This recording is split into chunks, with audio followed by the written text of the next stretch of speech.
Assalamualaikum warahmatullahi wabarakatuh. Salam sejahtera, Rukui Rahayu, sampai selamat limun latai. Salam sujud kerene melempang. Adil Katalino Bacuramin Kusraga Besengat Kajubata Arus. Kita edukasi pada semua masyarakat Kalimantan Tengah maupun masyarakat Kalimantan Timur, Kalimantan Selatan, Kalimantan Barat, Kalimantan Utara. Apakah sekiranya Anda mengetahui yang namanya 96 hukum adat yang dicetus di Betang Tumang Anoy pada tahun 1894? Apakah anak muda zaman sekarang pada mengetahui 96 pasal tersebut apa saja bunyinya dan apa saja yang menjadi ketentuan dari denda-denda pasal tersebut? Dan apakah anak muda zaman sekarang ini di tahun 2024 ini suku Dayak, suku khususnya mengetahui namanya Perda nomor 16 tahun 2008 mengenai ketentuan kelembagaan adat yang melindungi daripada hukum adat tersebut? Coba komen kalau ada yang mengetahui. Generasi sekarang ini di tahun 2024 ini apakah mengetahui yang namanya 96 pasal hukum adat yang dinamakan Hadat 1894 yang dicetus di Betang Tumang Anoy dan digagas oleh Damang Batu saat itu? Dan kenapa adanya hukum adat kita Dayak, sejarah historinya terciptanya hukum adat Dayak itu kenapa? Apakah ada yang tahu sejarah terciptanya histori hukum adat Dayak itu? Karena sebelum tahun 1894 suku Dayak khususnya semua Kalimantan yang ada menganut yang namanya 3H: Hakayau, Hatetek, dan Hapunu.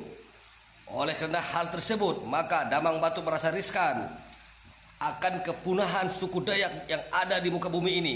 Makanya diundanglah seluruh daripada pejuang-pejuang suku Dayak yang ada guna merumuskan permasalahan ini, bagaimana ke depannya suku Dayak ini. Makanya terciptalah dan tercetuslah yang namanya 96 hukum adat, yang mana memuat di situ semua mengenai hak-hak suku adat. Dan kita yang zaman sekarang ini patut bersyukur dan berterima kasih kepada Damang Batu. Jikalau tidak ada 96 hukum adat Dayak tersebut, kita tidak akan ada di muka bumi ini. Kita pasti yang ada dan bertahan di muka bumi adalah suku Dayak yang mamut, menteng, dan kuat. Itu camkan, jangan lupakan diri kita sendiri. Jangan lupakan bahwa kita mempunyai yang namanya falsafah, pedoman, hukum kelembagaan adat kita.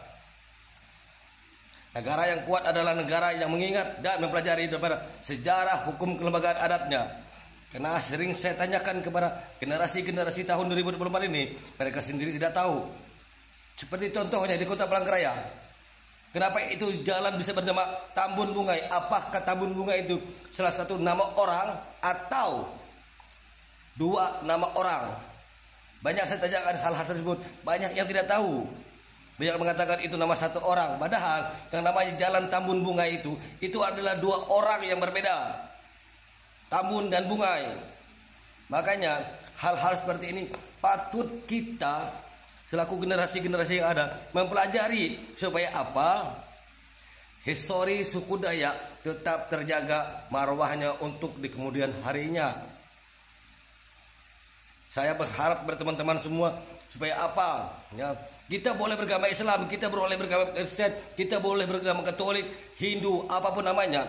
Tetapi ingat, kita tidak boleh melupakan jati diri kita sebagai suku Dayak yang sudah ditinggali oleh leluhur kita yang namanya hukum kelembagaan adat kita. Karena di dalam darah kita, ingatlah bahwa 5 keturunan kita di belakang, kita semua berdarah keharingan. Jangan lupakan hal itu. Jangan pernah melupakan yang namanya jati diri kita. Karena ingat, negara yang kuat adalah negara yang menghargai daripada adat istiadatnya, negara yang menghargai daripada jasa-jasa pahlawannya. Sekian dan terima kasih.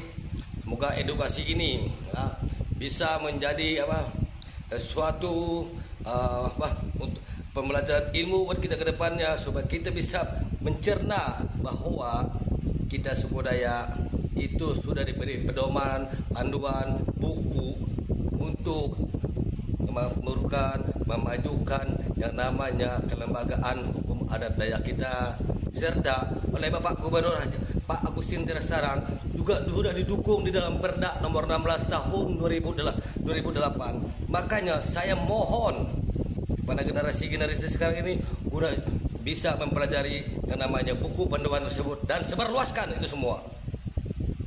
Sekian dan terima kasih. Assalamualaikum warahmatullahi wabarakatuh.